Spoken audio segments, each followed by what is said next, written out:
ধানের শীষের ভোট আর গণভোটে না ভোট সমান সংখ্যক এসেছে।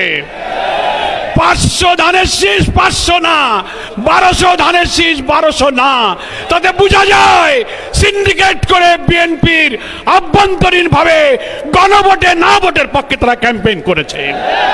তা না হলে ধানের শীষের ভোট আর নায়ের ভোটের সংখ্যা এক হয় কি করে? এখন নির্বাচনের পরে টক শোতে অনেক বুদ্ধিজীবী তথাকথিত পেইড সাংবাদিক নামের কিছু বুদ্ধিজীবীরা সরকারের দালালি করে প্রশ্ন তুলছেন, জুলাই সনদে যা যা স্বাক্ষরিত, যা যা ঐক্যমত, সেইগুলো সবকিছু সরকার মানতে বাধ্য নয়। মনে রাখবেন, সংখ্যাগরিষ্ঠতার জোরে যদি আবার ফ্যাসিবাদের মতো এই বিপুল গণভোটে হার জয়যুক্ত হওয়ার পরে জুলাইয়ের রক্তের সাথে বেইমানি করে জুলাই সনদের ভিত্তিতে নতুন বাংলাদেশে বিদ্যমান রাষ্ট্র সংস্কার করে নতুন রাষ্ট্রের কাঠামো তৈরি করা না হয়, আরেকটি জুলাইয়ের তৈরি হবে কিন্তু বলে দেন। দেশবাসী ঐক্যবদ্ধ থাকতে বলবো। যারা ক্ষমতাসীন হতে যাচ্ছেন, এক্ষুনি 2 দিন হয়ে পারল না, রক্ত দিয়ে গড়া জুলাই সনদকে অস্বীকার করলে আপনাদেরও সেই ফ্যাসিবাদের পরিণতি বরণ করতে হতে পারে।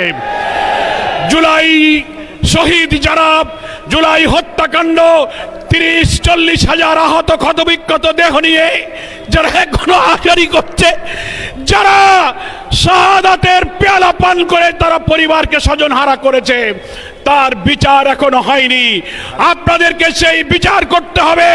শহীদ ওসমান বিন হাদির প্রকাশ্য দিবালোকে নির্দয় হত্যা করে আপনারা যে নাটক সাজিয়েছেন, সেই বিচার আজও শেষ হয়নি।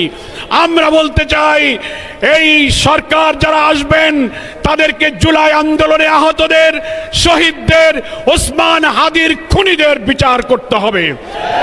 জুলাই সনদের স্বাক্ষরিত প্রত্যেকটি বিষয়কে বিদ্যমান রাষ্ট্র কাঠামো পরিবর্তনের জন্য নতুন রাষ্ট্র গঠনের সনদ হিসেবে মেনে না নিলে চুল পরিমাণ কোনো ব্যতিক্রম বাংলার মানুষ বরদাস্ত করবে না।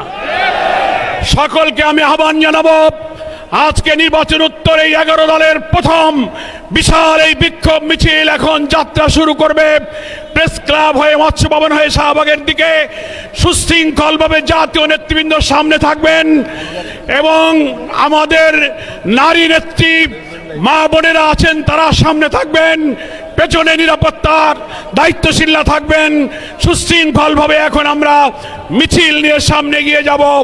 সারা দেশের মানুষকে, ঢাকা রাজধানীর জনগণকে ধন্যবাদ জানিয়ে 11 দলীয় ঐক্যের সাথে থেকে জুলাই সনদের দাবি পূরণে রাজপথে এবং সংসদে একসঙ্গে লড়াইয়ের প্রতিশ্রুতি দিয়ে আজকের এই সমাবেশ এখানেই সমাপ্ত করছি। আল্লাহ হাফেজ। বাংলাদেশ জিন্দাবাদ। 11 দলীয় ঐক্য জিন্দাবাদ। আসসালামু আলাইকুম। সংগ্রামী ভাইয়ের আমার, সভা সমাপ্ত হয়েছে। নেতৃবৃন্দ সামনে গেলে মিছিল শুরু হবে ইনশাআল্লাহ। আসসালামু আলাইকুম প্রিয় সাংবাদিক ভাইয়েরা এবং যারা সামনে আছেন, একটু জায়গা করে দেবেন আমাদের বোনদেরকে, তারা ওনারা যাতে সামনে চলে যেতে পারে। আমি স্বেচ্ছাসেবক টিমকে অনুরোধ করব, আমাদের বোনরা যারা আছেন এখানে একটু সামনে আপনারা চলে যাবেন, মিছিলের সামনে চলে যাবেন ওনাদেরকে জায়গা করে দেওয়ার জন্য। আমি স্বেচ্ছাসেবক ভাইদেরকে বলবো বোনদেরকে মিছিলের সামনে নিয়ে যাওয়ার জন্য ওনাদেরকে জায়গা করে দিবেন। ধন্যবাদ।